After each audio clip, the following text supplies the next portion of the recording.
isang napaka-himala at hiwaga na araw na kaloob niya sa bawat isa sa atin, na tayong lahat ay tinipon niya at nakarating muli sa dakong kabanal-banalan ito. Sa kanyang banal na templo, na ito ang aming dapat paruroonan lagi. Hangarin na mapuntahan o makisa sa kanyang pigil o gawain na kanyang itinatakda. Amen ba, mga kapatid?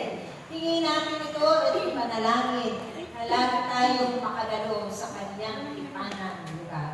Dahil sabi nga, sa bawat linggo, 3 tipanan ang ating pobinante para sa ating Diyos na buhay. At yan, sa pamamagitan niya, kapag patuloy natin na sunod ko, ito ang magiging daan ng biyaya ng kasaganahan ng ating mga buhay. Amen ba? Nananalig ba tayo doon? Naniniwala ba tayo? Amen. Ganun po yun.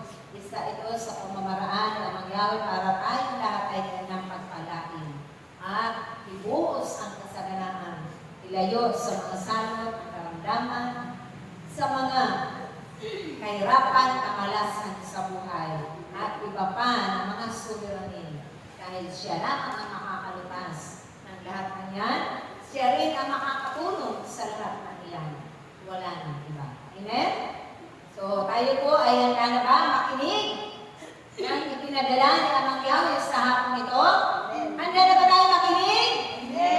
Handa na po ba, mga kapatid? Amen. Malakas pa pala ang sagot. Amen? Hindi pa nagugutom. Masaya pa ng hinahanap, kinananapikan ang pagsaluhan natin lahat ang kanyang mabuting balita ang salita ng Diyos. Amen? God is good all the time.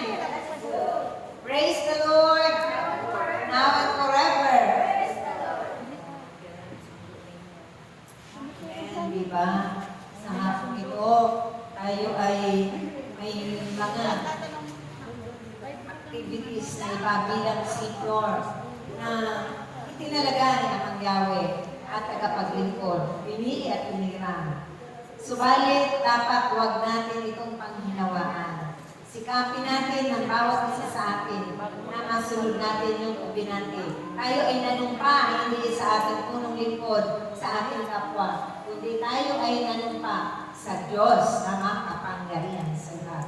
May ba Diyos? Narito ba siya? Mahal ba natin siya? So, malakas sa palakpak sa ating Panginoon. Praise Yahweh, hallelujah. Amen? Na kung tayo minsan ay may kalungkutan sa ating buhay, awitin lamang natin yung mga salmong na yan. Yung mga awit na yan na nakapaloob sa banal na aklat. At tiyak doon, tayo ay ihihilin ang Amang Yahweh. Paggagaanin niya ang ating pakiramdam, tutulungan niya tayo, sasaklaluhan niya tayo sa ating mga suliranin, mga pasanin sa ating buhay. Ang lahat ng yan ay gagaan. Ang lahat ng yan ay may kalutasan at may kasagutan, may katugunan. Hindi tayo paihindihan ng Amang Yahweh. Amen? God is good all the time. Praise the Lord. Malakas sa